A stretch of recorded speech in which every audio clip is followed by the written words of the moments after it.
Bonjour à toutes, bonjour à tous, le plaisir de vous saluer et de vous accueillir ici au bowling La Sphère. Nous sommes à Fontaine-le-Comte, à quelques encablures seulement de la ville de Poitiers. Le Bowling Promotion Tour bat son plein une nouvelle fois. On va démarrer sur les chapeaux de roue, bien sûr, avec ce double femme match des demi-finales, en compagnie bien sûr de Bruno Bidon. Bruno, comment ça va aujourd'hui? Ça va très très bien, Marc. Je suis très content de vous retrouver pour cette saison 2024-2025 du Bowling Promotion Tour.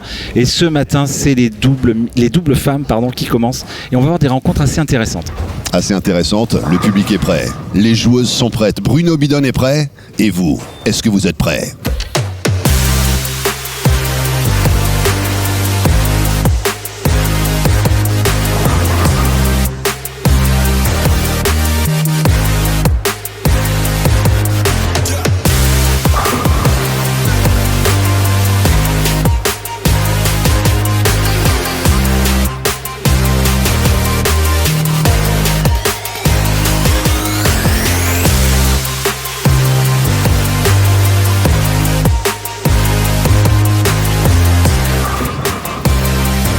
Les joueuses en train de s'échauffer actuellement. Piste numéro 5, piste numéro 6. On voit cette rencontre du jour. On vous propose une affaire 100% britannique. Becca Manning, Charlie-Anne Burton-Williams face à Avan Rhodes et Emily Rogers. Bruno, je crois que là, on atteint tout simplement la strate supérieure de ce qu'on peut atteindre à l'occasion de la Bowling Promotion Tour édition 2024. Au niveau du contexte ici, qu'est-ce qu'on doit regarder durant ce match, Bruno? Alors déjà, on va préciser, Marc, d'entrée que c'est une tournée. On a fait plusieurs étapes. On a fait 6 étapes avant d'arriver ici à Fontaine-le-Comte. Et le double féminin, c'est les 6 meilleurs du classement général. Elles sont réparties en 3 équipes. Là, on va voir les équipes numéro 2 et 3 s'affronter. Et les vainqueurs de ce match iront affronter les 2 Finlandaises, Pippi Konsteri et Elisa Hiltunen. On a affaire à suivre donc avec, au niveau de l'étude du langage corporel, un peu de tension quand même de part et d'autre. On a envie d'en découdre. On a un petit peu comme ça l'appréhension juste avant le match. Il va falloir un petit peu chasser tout cela. Alors je parle de chasser. On sait que Avan Rhodes est une chasseuse de fantômes. C'est l'un de ses hobbies préférés. Elle part dans les vieux manoirs à la recherche de fantômes, un peu comme des Ghostbusters de l'époque. C'est ça. Donc j'irai pas personnellement avec elle, Marc, parce que j'ai un petit peu peur. Alors précision, Avan Rhodes, elle est championne d'Europe chez les jeunes cette année. Donc c'est quand même une pointure. Alors des 4 joueuses, c'est elle qui a le meilleur niveau sur cette demi-finale. Mais attention à la paire Manning Burton-Williams, parce qu'ils ont envie de battre les favorites. Alors une affaire 100% britannique. On a une galloise dans le lot, c'est Charlie-Anne Burton-Williams. Grosse ambiance également ici du côté du bowling La Sphère, avec un public conséquent venu apprécier les championnes et les champions durant cette Bowling Promotion Tour édition 2024. En tout cas, c'est toujours un plaisir de retrouver la ville de Poitiers, Fontaine-le-Comte. On est à quelques kilomètres de la cité poitevine, Bruno, et une organisation 2024 qui, une fois de plus, a été tout à fait spectaculaire. Ah ouais, on a eu des super qualifs. Donc là, on voit les joueuses à l'échauffement tout à l'heure. Ce qui est intéressant à dire sur ce double féminin, c'est ce qui va permettre aussi de voir le niveau des joueuses et des joueurs sur les doubles pour la partie finale des matchs en équipe femme, le Women's Series présenté par Storm cette année, ainsi que le QBKMF Masters. Donc les doubles servent un petit peu de température, j'ai envie de dire. On va voir un petit peu comment les joueuses ont le niveau, on va dire, par rapport aux caméras de télé, parce que c'est un environnement nouveau pour elles. Les finales télé, c'est pas tout à fait pareil que la série des qualifications, Marc. C'est vrai que vous avez parlé justement de ces 6 étapes avant d'arriver à Fontaine-le-Comte. C'est vraiment le showdown, c'est la dernière ligne droite. Il y a ces lumières qui sont puissantes. Il va falloir être capable de jouer comme ça, de conjurer un petit peu la capacité de livrer une performance sur la plus grande scène de toutes, si j'ose, avec ces lumières, ces éclairages, bon nombre de cadreurs qui oscillent un petit peu dans l'environnement. Il va falloir évidemment intégrer tout cela pour résoudre l'équation. Je crois qu'on est prêt à y aller. Ouais. On a la toute première joueuse qui s'apprête à lâcher la toute première balle. Becca Manning, donc d'Angleterre. La concentration, Regardez ce visage, les yeux rivés, concentrés. On démarre avec un strike. Waouh, il est chanceux celui-là, Marc. On va peut-être le revoir en replay. Regardez. Alors, effectivement, très concentré, Becca Manning. Au niveau technique, elle a un geste assez atypique dans le dos. Le backswing n'est pas tout à fait dans l'axe. Et regardez cette trajectoire assez tendue. C'est une chose qui n'a pas un énorme effet. Et la Kiedis, Marc, vous la connaissez, qui est tombée au dernier moment. Exactement, la Kiedis qui s'est dressée comme quille rebelle, mais qui a fini par se coucher tout de même. Et démarrer avec un strike, c'est la plus belle façon de démarrer une rencontre, bien sûr. On va regarder Avan Rhodes. Alors Avan, championne d'Europe chez les jeunes. Trajectoire plus haut. Strike. Belle réplique aussi. Ouais. Ah, c'est comme une conversation, Bruno. Hein. C'est On ça. ouvre un petit peu la discussion avec un strike sur la piste 5, on réplique avec un strike piste 6. Affaire à suivre donc. Alors, Havane a un style beaucoup plus fluide. Et regardez cette trajectoire de boule. Elle est pleine boîte, Marc, cette boule. Et ça fait un beau, très beau strike. Avec Charlie-Anne Burton-Williams désormais. Du Pays de Galles. En pleine puissance, le strike sans appel. Ah là, il n'y a pas d'hésitation sur la Key 10, hein, Bruno. La Key 10 était déjà couchée. Ah, elle a bien joué. Alors, elle a un jeu beaucoup plus simple, Charlie-Anne. Beaucoup plus tendu, hein, la trajectoire de boule. Regardez. Alors, jeune joueuse, hein, sur les 4 joueuses, elles ont toutes entre 16 et 18 ans, à part Becca Manning, qui est un petit peu plus âgée. Emily Rogers. Voilà, la gauchère. Avec une libération de boule. Oh, à 3 quilles qui restent debout. Ouais, elle laisse ses 3 quilles. Alors, c'est pas facile à faire, hein, ce spare. Il faut être très très précis. Alors, je pense que elle a un petit peu la pression, Emily. Un style très fluide chez cette jeune anglaise. Et là, on voit bien, hein, au ralenti, ce qui se passe. Elle laisse ses 3 quilles. Alors, il faut faire attention. Hein, c'est un spare assez compliqué. Elle a choisi la stratégie de prendre une boule de strike. On va voir ce qui va se passer. Bonne trajectoire, j'ai l'impression. Ouais, Voilà, c'est pas de problème. On va nettoyer ces 3 quilles pour aller chercher le spare. Donc il y a une bonne ambiance, hein, chez ces doubles. Alors ce qu'on peut dire, Marc, hein, cette demi-finale, sur le papier, mes favorites sont Havane Road et Emily Rogers. Mais vous savez, en bowling, les choses sont pas toujours simples. C'est pas toujours les favoris qui gagnent. Ah, tout est possible, c'est sûr. Et puis on rappelle que Elisa Hiltunen et Peppi Konsteri, les Finlandaises, attendent de connaître l'identité de leurs futurs adversaires. C'est reparti avec Becca Manning. Oh, deuxième strike pour Becca. Ouais, bien joué Becca Manning, avec son maillot du Yorkshire. Yorkshire, Ah, c'est Yorkshire. le comté du nord de l'Angleterre. Ouais. Comté magnifique, hein, qui avait vu d'ailleurs un grand départ du Tour de France, si je me permets, Bruno. Ouais, oui, Marc. C'était en 2014 du côté de Leeds. Ok, et vous avez vu là la Key 7, alors la boule était très serrée, alors on parlera un petit peu technique, hein, durant cette saison, là c'est l'ouverture des matchs, on est tranquille, mais la boule était trop serrée. Alors point score, vous avez vu Marc, triplé d'entrée, hein. Eh oui. Triple X. Ouais, ça, c'est son parti. Vous pensiez que c'était Vin Diesel était triple X, mais pas du tout. Ah, attention, le premier split. Quel split! 2 quilles à gauche, 3 à droite. Là, il y a du monde. Il y a du monde. Elle a pas de chance là, hein, parce que... Alors vous voyez, moi je préfère ce style de joueuse, vous voyez, c'est très technique, il n'y a rien qui bouge sur le niveau de l'approche. Boule beaucoup d'effets, beaucoup de révolutions, malheureusement. Elle a piqué, comme on dit la boule. In the noise, hein, en américain, c'est ce qu'on dit, pleine tête. Exactement. Et un horrible split, Marc. Un split difficile à régler, hein, là, pour le coup. Alors là, du coup, qu'est-ce qu'on fait? On va chercher les 3 quilles du côté droit et on laisse les 2 côté gauche, ou on essaie de C'est ça. mettre un effet rocambolesque? C'est ce qu'elle fait. On essaie de... ouais. Ah, ouh, Dommage, alors là, ouais, dommage. alors là, ce qui est intéressant de mesurer, c'est l'effet que ça peut avoir sur la confiance de la joueuse, Bruno. Parce que là, on laisse 4 quilles, 2 de part et d'autre, et là, forcément, au niveau du mental, est-ce que ça peut avoir un impact pour la suite? Alors ça a un impact, hein, surtout dans des matchs à confrontation directe. En Baker System, ça veut dire que chaque joueuse joue simplement 5 frames, et ça a vraiment, effectivement, une incidence, hein. Alors Charlie-Anne Burton, oh là là, Aïe aïe aïe, l'omnipotence et ce Steve Reich. Waouh. waouh, quoi. Et Marc, je crois qu'on a oublié quelque chose. Dites-moi tout. C'est un handball. Mais c'est vrai, c'est le 3. Mais oui, le hambone. Eh oui, quadruplé. Ah, vous allez pas vous faire des copains, Bruno, en sortant des phrases un petit peu à l'ancienne comme ça. Alors, la réplique. Ah, le split. Aïe aïe Aïe, aïe. aïe. Et vous voyez un petit peu l'effet contaminant que ça peut avoir, comme ça on en parlait tout à l'heure, l'effet lorsqu'on a un split et qu'on reste sur 2 quilles de part et d'autre, forcément ça contamine un petit peu presque L'équipe, hein. l'équipe. Et là, on l'a bien revu, cette boule au ralenti. Elle est arrivée encore une fois pleine tête, et malheureusement, ces 2 splits d'affilée, ça risque malheureusement de les condamner, Marc. Ouais, c'est ça. Ça va coûter très très cher au niveau de l'opération comptable, d'autant que ça offre une opportunité en face. Et en face, Becca Manning et Charlie-Anne Burton-Williams en ont profité. Elle capitalise. Là, un nouveau split du côté de Rhodes et de Rogers. Elle a tenté quand même, hein. Elle a essayé avec beaucoup d'effets d'aller chercher les 3 quilles, donc d'aller chercher les 2 quilles qui étaient à droite. Malheureusement, voilà, regardez. Elle a essayé, hein. C'était l'esprit, c'était ça qu'il fallait faire.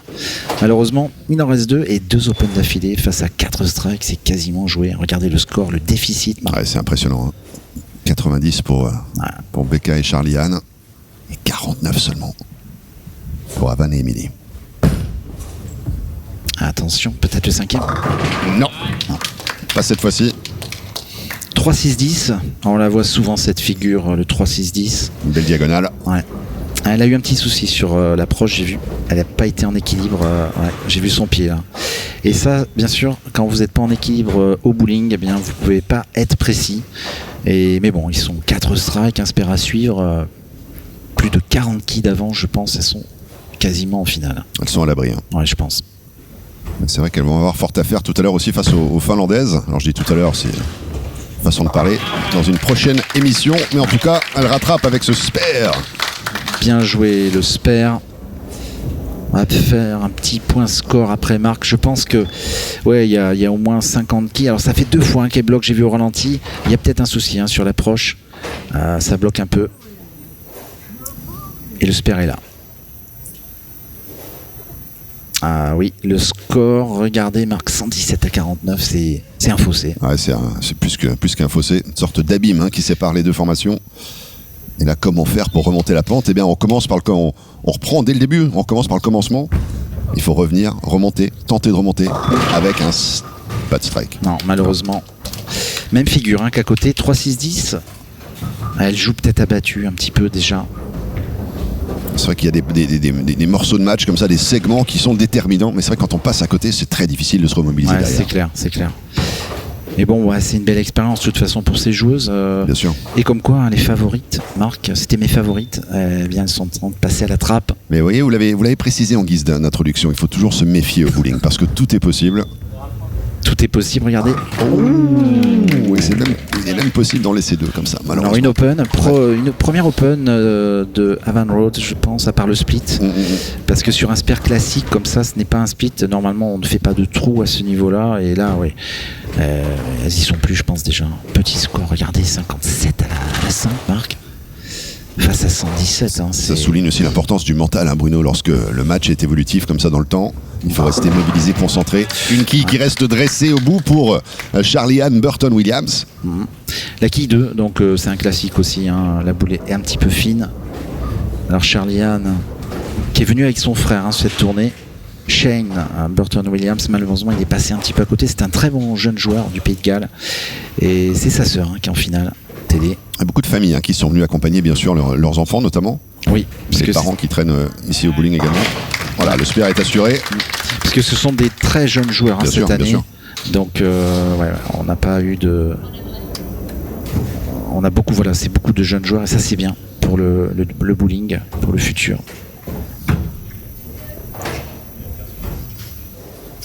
Emily Rogers, l'anglaise. Bon là le match est quasiment plié, bon il faut le terminer, alors ça c'est les règles du bowling, c'est ce qu'on se dit. Là vous voyez mathématiquement c'est quasiment fini et on termine le match. Bien sûr, ne lâche rien, split de nouveau là, effectivement. Là c'est sûr que... Emily forcément, vous avez vu son visage quand elle a remonté, là elle se dit c'est compliqué. On le voit dans son visage, ses yeux. Et quand on voit qu'il reste autant de frames, on se dit c'est d'autant plus compliqué parce qu'il faut résister à cette tentation de s'effondrer complètement. C'est ça. Il faut arriver à se libérer, à mettre au moins un strike. Elles en ont mis un d'entrée de jeu, mais malheureusement elles n'ont pas pu enchaîner. Alors Émilie qui attend sa boule, petite boule qui est coincée, je pense, au fond. Petit problème technique. Petit problème technique. Ça, alors c'est un jeu, bien évidemment, un sport qui est mécanique, donc on a quelquefois des petits aléas comme ça. Bien sûr. Donc, l'appareillage qui ramène les quilles, ramène les boules. Oui. C'est un système mécanique, c'est vrai. De plus en plus d'électronique d'ailleurs dans ces... oui, il y a beaucoup d'électronique aussi. L'arbitre est là. Philippe Sionville qu'on salue. Et oui, Philippe, de la partie, vérifier un petit peu le bon déroulement des opérations avec la boule qui revient. Voilà, on a l'image. Dès que Philippe Sionville arrive, ça y est, tout se remet, tout est dans le rang. C'est ça. Voilà, c'est ça l'arbitre. C'est l'aura de l'arbitre. Donc elle va jouer le spare. Enfin le speed plus précisément. Oui. On a assuré 2 je pense. Parfait. Là c'est fini, Marc. 64 c'est vraiment un tout petit score. 66. Au niveau de l'arithmétique, impossible de remonter avec le nombre de frames qui reste. C'est fini. On a vu les 4 strikes également pour cette première équipe. Becca Manning, Charlie-Anne Burton-Williams, Elisa Hiltunen et Pepi Konsteri. On peut en parler un petit peu parce qu'elles vont affronter évidemment les gagnantes de cette rencontre, les Finlandaises qu'on avait vues du côté des championnats d'Europe dames, du côté de Wittelsheim en Alsace il y a quelques mois. Et attention, ce sont des joueuses professionnelles en plus. Elles sont membres de la PWBA, donc c'est la ligue professionnelle femmes aux États-Unis. Donc on va dire c'est les favorites. Donc là, on va monter en gamme. Ah, le strike, superbe. Mais attention à Becca Manning, j'ai envie de vous dire, Marc, parce que elle est stratosphérique aujourd'hui. Le concept est simple, hein, Bruno. Le succès appelle le succès. Quand on enchaîne comme ça les strikes, on gagne en confiance. Et après, il n'y a rien qu'on ne puisse faire. Quelle boule encore, elle a envoyé plein de boîtes. Elles sont fortes aujourd'hui. Ça m'embête un peu pour Havane, que je trouve très sympa. Elle a un super style. Et bon, c'est comme ça. Mais la sympathie, c'est bien. Mais l'efficacité, c'est mieux. C'est clair. Alors va-t-elle au moins sauver l'honneur avec un ou deux strikes? Elle a changé sa ligne de jeu, elle est montée beaucoup plus haut. Oh là elle est là, agressive, c'est pas possible. entreprenante et agressive, mais aujourd'hui, ça ne passera pas. Non, non, et c'est encore un split. C'est une horreur. Là, pour eux. L'enchaînement de splits comme ça. Oh là là. Et pourtant, elle a changé de ligne de jeu, elle a essayé quelque chose, et c'est ce qu'il fallait tenter de faire, mais malheureusement, on la voit bien la boule, elle est montée trop au break, et là, elle finit pas. Elle laisse cette horrible split 2-10. Bon, elle peut le tenter maintenant, tout est plié. Le match est perdu. C'est vrai, autant utiliser un petit peu cette opportunité pour explorer, tenter des choses nouvelles. Mais là... Alors, Havane, va-t-elle le tenter? Ça serait bien. Elle est bien jouée cette boule. Ah, dommage. Il n'y avait pas grand-chose, Marc, pour aller la chercher. Alors, je suis un petit peu navré pour elle. 75, rendez-vous compte, c'est une partie de loisir, open loisir. Même Marc, peut-être vous allez me le faire. Hein, Même moi, non mais arrêtez. Non mais c'est vrai, j'aime bien votre côté positif, mais jamais je pourrais faire un score aussi impressionnant. Mais elle passe complètement à côté. Hein. C'est ça. Vraiment dramatique là, je trouve. Alors. Allez, c'est Charlie. Oula, elle a éjecté la boule. Ouais, le strike. Tout lui sourit aujourd'hui. C'est ça. C'est-à-dire que là, c'était pas du tout bien joué. On il y a eu un même problème. Fermer les yeux, ça fonctionnerait quand même. Ouais, donc là, les dieux du bowling sont avec elle. Les divinités. Elle a raté complètement son lâcher. Il y a eu un problème. Et elle le prend, bien sûr. Et là, on rigole également du côté de Becca et Charliane, c'est normal. La chance favorise les esprits préparés. Ah, bien joué, Marc, je l'attendais celle-là. Attention, la réponse d'Emilie. Oh non. Une qui reste, la 7. Dommage pour Émilie. Elles n'auront pas mis un strike à la première frame. C'est quand même très très maigre ce niveau. Elle était bien jouée la boule, Marc, c'est dommage. Bon, cette qui 7. Ah, la 7, 7 et 10, ce sont les quilles renégates. Ouais, de côté au bowling, ouais. Bien sûr. Ça paraît facile quand on regarde ça à la télé, mais c'est finalement les plus durs à faire. Alors, elle a pris sa boule dure, sa boule en plastique. Regardez, elle bouge pas la boule. Pas de souci. Un petit mot peut-être, Bruno, sur l'huilage, évidemment. Alors celles et ceux qui connaissent le bowling connaissent le principe, mais celles et ceux qui découvrent la discipline, eh bien, il faut peut-être contextualiser l'huilage qu'on peut apercevoir sur la piste. Il y a également ces fameuses flèches qu'on va expliquer peut-être, Bruno. Alors il y a un huilage là sur cette compétition à 41 pieds. C'est un huilage assez dense à l'intérieur de la piste. Il y a beaucoup d'unités, un petit peu moins bord. Il est pas trop facile, on va dire. C'est un huilage challenge. Donc si vous jouez bien, vous allez faire des strikes. Par contre, si vous n'êtes pas bien dans la bonne stratégie, dans la bonne ligne de jeu, vous pouvez faire des erreurs. Donc il est très important de jouer dans la piste sur ce huilage. Il ne faut pas trop monter. Là, elle a encore bien joué avec Manning. Oh là là, triplé, Marc. Elles vont faire un score très impressionnant d'entrée de jeu. Et est-ce qu'elles vont mettre la pression sur les Finlandaises qui les attendent, ou est-ce que vous pensez qu'il y a vraiment un fossé d'écart entre les deux équipes? Alors, sur le papier, il y a un fossé d'écart, mais avec ce que je suis en train de voir, j'ai envie de vous dire, ça va être équilibré. C'est ça. Voilà. Si elles arrivent à doubler cette partie, elles peuvent même gagner. Bruno Bidon, le vendeur de rêves. Ça donne envie évidemment à toutes celles qui nous regardent d'être avec nous pour découvrir cette finale à l'occasion d'une prochaine émission. Alors, Havane, ça serait bien qu'elle nous fasse un petit strike quand même sur cette frame 9. Pour revenir, c'est vrai. Voilà, pour sortir la tête haute, comme on dit. Parce que là... Et regardez le tableau d'affichage. Il y a des frappes difficiles. Ah, il y a encore un split. Oh là là. Aïe. Alors, j'ai jamais vu ça, Marc, pour être honnête. Autant de splits dans une partie, je crois. On va voir les stats en fin de match. Mais là, c'est un festival de splits. Festival qui ne s'arrête pas. Pourtant elle y met de la volonté. Oui, et puis pourtant, au niveau technique, c'est propre ce qu'elle fait. Mais elle joue pas au bon endroit de la piste. Et il faut qu'elle joue plus à l'intérieur. Et là, la zone de break est un petit peu trop agressive et elle n'a pas la bonne vitesse de boule. Donc les deux combinés font ces splits. Et regardez, 100 la 9, c'est 130 max. Donc c'est un tout petit score. Ouais, c'est sûr. Vous avez raison, même moi je pourrais peut-être le faire. Ah oui, je pense. Vous pensez? Ah oui. Bon, ça me fait plaisir que vous croyez en mes capacités. Je pense, oui. On va regarder du côté de Charlie Burton-Williams maintenant, pour cette 10e frame. Ouais. Et elle pourrait réaliser le deuxième handbone de la partie. Handbone, exactement, peut-être. Alors attends. Ou elle arrive un peu à gauche. Hey, ça ne passera pas cette fois. Donc c'est le baby split. Le baby split, bon, pas si facile à faire, hein, le 3-10. Alors bon, Charlie-Anne, un jeu assez classique, hein, donc elle est moins technique hein, que les joueuses finlandaises qu'on va voir tout à l'heure, qui sont bien évidemment des professionnels. Alors 3-10 c'est simple, il faut mettre la boule entre les deux quilles. Alors ça paraît simple, mais c'est pas facile. Ouais, avec Elle le joue. Ouh, elle le joue différent. Ah, superbe. Ouais. Utilise la première quille pour la percuter, la coucher et aller chercher la deuxième. Ah, c'est dingue. Bien Là, joué. je suis en train de voir, elles vont nous faire un score très important. 244, imaginez-vous donc Marc, d'entrée de match comme ça. D'entrée de match pour démarrer, effectivement. Ouais, c'est énorme. Cette demi-finale de la Bowling Promotion Tour double femme. Charlie-Anne Burton-Williams. Avec une belle opportunité de sceller la victoire. Oh, superbe. Un strike. 244 marques, c'est vraiment une super partie hein, pour un double femme. Belle entrée en matière hein, des deux joueuses qui vont aller affronter les deux joueuses professionnelles finlandaises. Et là le strike on le revoit hein, au ralenti avec cette Kitty, c'est encore qu'un petit peu tombé à retardement, mais ça fonctionne très très bien. J'aimerais bien qu'Emily quand même sorte la tête haute avec un strike, au moins un spare, quoi, pas encore un split. C'est vrai que quand il n'y a plus d'enjeu comme ça, on peut jouer décomplexé, on peut enlever un petit peu la pression sur les épaules. Après, c'est la psychologie qui fait la différence, c'est vrai, on en parlait, Bruno. 7, la 7. Ah, la 7, bon, quille facile. Allez, maximum 120. Oh là là, il y a 120 quilles d'écart, c'est un gouffre. Alors pour démarrer cette saison hein, du Bowling Promotion Tour sur Sport en France, Marc, je le rappelle parce qu'on est là tous les lundis soirs pendant quelques temps, hein, on a 24 rendez-vous. Semaine après semaine. Semaine après semaine, vous allez découvrir des talents. On a bien évidemment Kenny Bio, le français, hein, le champion d'Europe. Kenny, il fait un tournoi incroyable. Ah, il a été stratosphérique. Ah ben on va le découvrir dans quelques émissions, Kenny. Allez, le spare. Superbe. On réalise ce spare pour finir du côté de Avan Rhodes et Emily Rogers.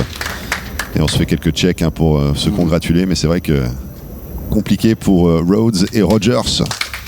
Avec une dernière boule. Encouragé par le public ici, du côté du bowling La Sphère à Fontaine-le-Comte. Là, vous avez établi vos quartiers hein, pour ces grandes finales télé. C'est vrai, ça fait quelques années. Quelques années, bien sûr. Au bowling La Sphère, toujours très bien reçu par Thomas Lebesson. Et regardez, je pense qu'elle va nous faire un petit strike pour finir. Je le sens bien. Ouais, porté par... Eh bien. Aïe, aïe, aïe, non. Pas de strike pour finir, Bruno. Pas cette fois, en tous les cas. Avan et Emily.